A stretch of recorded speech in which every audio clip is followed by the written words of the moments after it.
Guys, ang dami-daming basura oh. Ano, hindi ko tinatapon yung mga basura. Inano ko lang siya, sinegregate ko lang. Nire-recycle ko yung mga yan. Yung mga plastic na yan. Ayan oh. Lahat ng basura na yan. Ngayon, ang ano ko ngayon, ang project ko ngayon, itong kitchen waste. Ayan oh, paano yung mga kitchen waste na yan?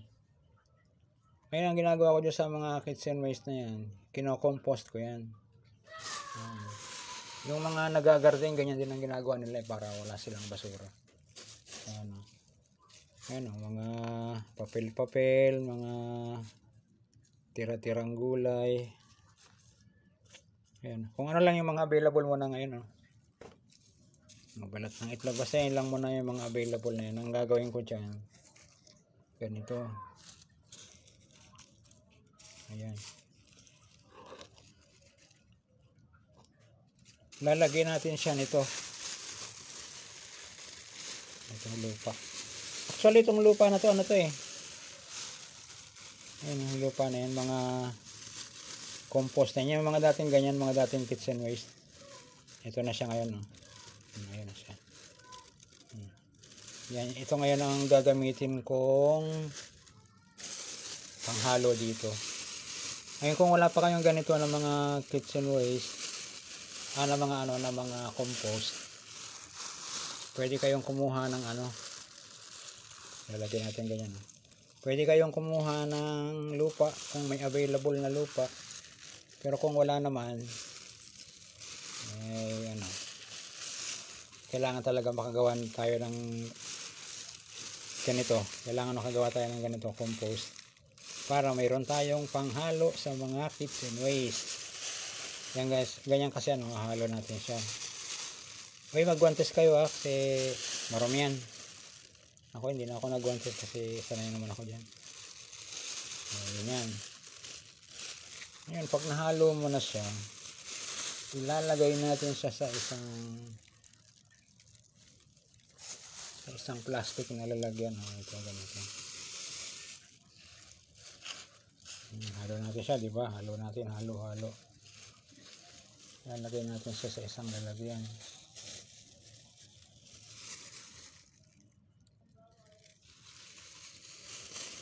Lalagay natin siya sa isang lalagyan. Ito lang ang pinakamadaling ginagawa ko. Pero yung iba, meron talaga silang yung composter ba yun? Parang pasadya talaga o binibili pa nila. Pero hindi na natin kailangan bumili ng ganun. Basta marami tayong mga ganito. Available talaga ng mga gamit. Ayan o. Sandbag. Available siya, di ba? Ibubuho lang natin siya. Ayan. Depende naman sa dami ng kitchen waste nyo. Kung marami naman, medyo malaki-laki dito. Sa akin kasi maliit lang kaya. Tapos ayan, butasan nyo siya. Butasan natin. Ayan. Para makasingaw siya mabilis, para pumasok yung oxygen, mabilis siyang mabulok. Ayan. Tapos ito, babasahin natin yan. Kailangan basang-basa siya, basang-basa. Ayan. Ayan. Tapos patutuluin lang natin para hindi magbaha doon sa paglalagyan natin. Ayan, napatulo na natin. Ito sa akin, nilalagay ko siya dito sa ilalim ng lababo. Ayan. Ayan o. Yun na yung mga nauna kong nagawa. Ayan o. O, diba? O. Compost na siya. 3 weeks lang siya eh. O, 3 weeks lang lupa na. Ayan o. Pwede mo na siyang ilagay sa halaman. 20% nito pwede mo na siyang ilagay sa halaman, kahit mga 10% muna kasi medyo matapang pa yan. Mayroon pa siyang content methane. Kung di kaya composty, itunawin mo siya sa tubig, tapos yung sabaw niya yan ang ididilig mo sa halaman.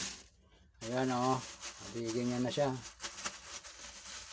ito yung mga nauna, ibig sabihin yung mga nauna, yan ang una natin gagamitin. Ito yung mga nauna, yan ang una natin gagamitin.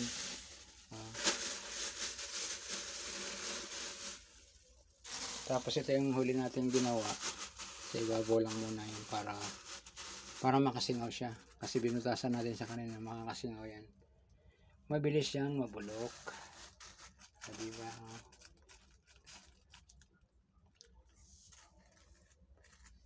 Okay. Wala tayong kitchen waste na basura.